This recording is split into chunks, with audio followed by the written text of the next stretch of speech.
ખેડૂત ભાઈઓ, આપણા લસણના ઉત્પાદનમાં આ વર્ષમાં પરિસ્થિતિ કેવી છે આ અંદાજ આપણા દરેક ખેડૂત મિત્રો પાસે છે, કારણ કે અત્યારના દિવસોમાં આપણે જે ભાવથી લસણ વેચી રહ્યા છીએ એ ભાવ આપણા માટે, ખેડૂતો માટે કલ્પના બહારનો, નીચા તળિયાનો ભાવ અત્યારે આપણને મળી રહ્યો છે।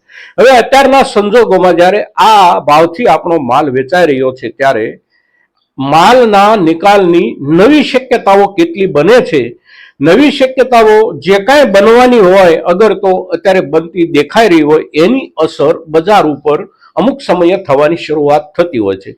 અત્યારના દિવસોમાં બજાર પર નવી શક્યતાઓ નિકાલની જે કાંઈ ઊભી થઈ છે એ શક્યતાઓના આધારે ભાવમાં જે કાંઈ સુધારો આવ્યો છે એ સુધારો સામાન્ય રૂપમાં મુખ્ય બજારોમાં કેટલો આવ્યો છે અને આપણા ગુજરાતના બજારોમાં એકંદર કેટલો સુધારો આપણને જોવા જાણવા મળી રહ્યો છે, સાથે સાથે અત્યારે જે ફેરફારની શરૂઆત થઈ છે આ શરૂઆત કેટલો સમય કેવા રૂપમાં ટકી જઈ શકે એના ઉપર આપણે જ્યારે ચર્ચા કરીએ છીએ ત્યારે આ વિડીયોમાં, આ એપિસોડમાં આપ સૌ દર્શક મિત્રો અવશ્ય બન્યા રહેજો। નમસ્કાર ખેડૂત મિત્રો, જય કિસાન, જય ભારત। ખેડૂત ભાઈઓ, આજે માર્ચ મહિનાની 2 તારીખ રવિવારનો દિવસ છે અને રવિવારનો દિવસ છે એટલે આપણા માર્કેટિંગ યાર્ડોના બધા જ કામકાજો બંધ હોય એટલે આજના દિવસના કોઈ પણ ચીજ વસ્તુઓના ભાવતાલ આપણા કોઈના સુધી ન પહોંચે, પણ વીતેલું જે આખું અઠવાડિયું ગયું એ અઠવાડિયા દરમિયાન આપણા લસણના ભાવોની સ્થિતિમાં સામાન્ય રૂપમાં સુધારો એકંદર આપણને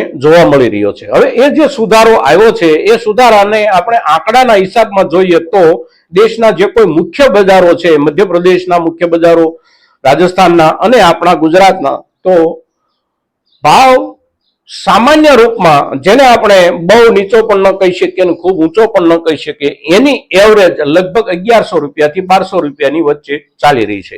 ખૂબ ઊંચો અને સારો માલ હોય તો 1400 રૂપિયાથી લઈ 1500-1600 રૂપિયા સુધી પણ કોઈ ખેડૂતનો માલ વેચાઈ રહ્યો હોય, પણ એ જથ્થા બહુ નાના હોય।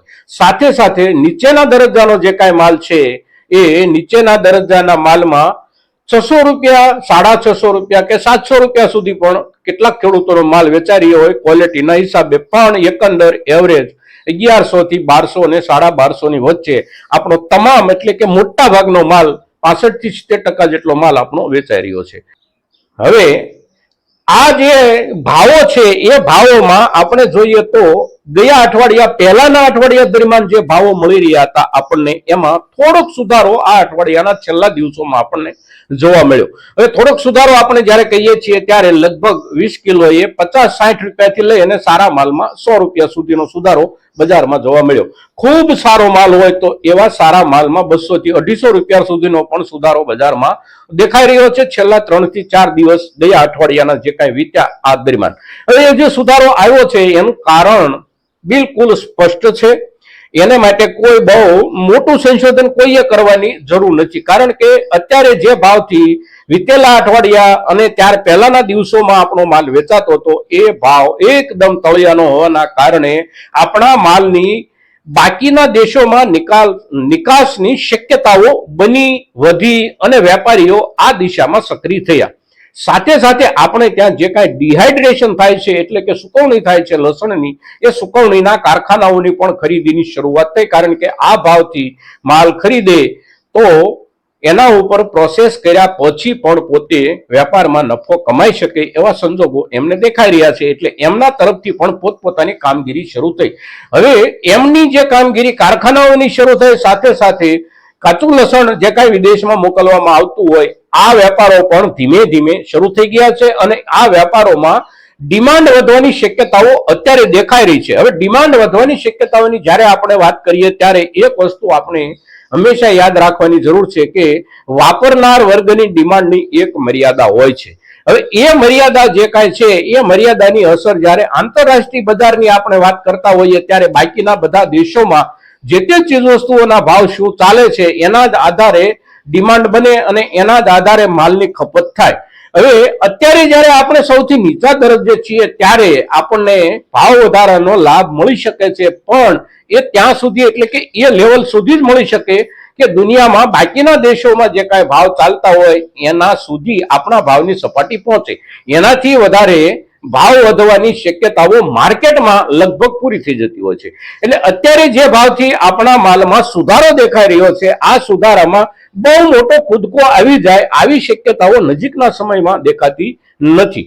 હવે કોણ આપણા ગ્રાહક છે ભારતીય લસણના, એને આપણે જોઈએ તો મોટા ભાગે આપણા દક્ષિણ પૂર્વી એશિયાના દેશો કે મલેશિયા, ઇન્ડોનેશિયા, ફિલિપાઇન્સ, આ બધા દેશો જે કાંઈ છે એ આપણે ત્યાંથી લસણનો માલ ખરીદે છે. સાથે સાથે આપણું પડોશી બાંગ્લાદેશ પણ આપણી પાસેથી લસણનો માલ ખરીદે છે. પણ બાંગ્લાદેશની રાજકીય પરિસ્થિતિ ખૂબ ડામાડોળ છે અને એમાં પણ નવા નવા સમાચારો આવી રહ્યા છે સત્તા પરિવર્તનના. એટલે એની અસર તો આપણા વેપાર પર હજી આગામી ઘણા સમય સુધી રહેશે. પણ આ બાકીના દેશોની અંદર જે કાંઈ નિકાલ થઈ રહ્યો હોય આપણા કાચા લસણનો, સાથે સાથે આપણા ડિહાઇડ્રેટેડ લસણનો, તો એ જ પ્રમાણે આપણું સૂકવેલું જે કાંઈ લસણ છે અને એમાંથી પાવડર હોય, ચિપ્સ હોય, ટુકડી હોય, આ બધું ખાડી દેશોમાં, અરબ દેશોમાં અને યુરોપિયન દેશોની સાથે સાથે અમેરિકા સુધી જે કાંઈ માલ આપણો જતો હોય એના રસ્તાઓ અત્યારે ખુલી રહ્યા છે આપણા ભાવના નીચા સ્તરના કારણે.